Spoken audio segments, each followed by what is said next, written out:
Hai, Assalamualaikum.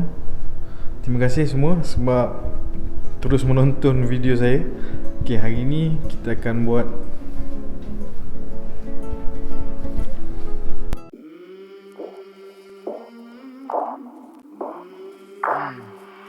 I came from the mud.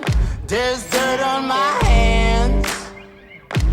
Strong like a tree. There's roots where I stand.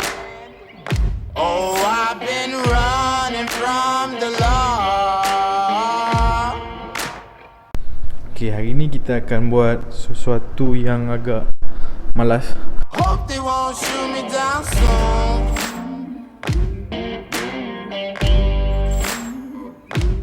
They sing on a sleepless night. Try to catch me howling at the moon. So saya nak review apa benda yang saya gunakan untuk buat video. Hanya menggunakan smartphone.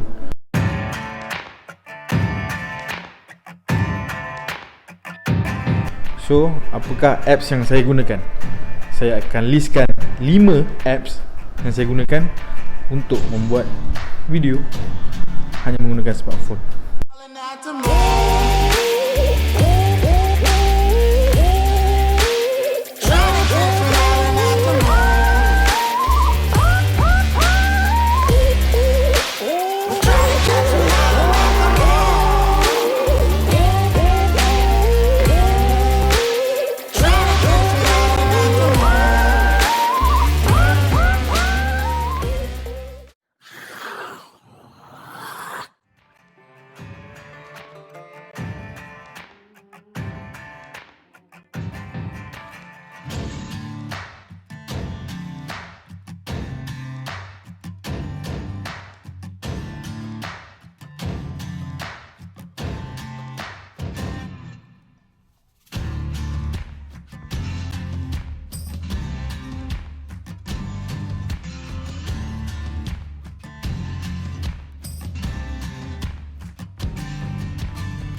Jangan lupa tekan butang subscribe dan loceng kat mana entah.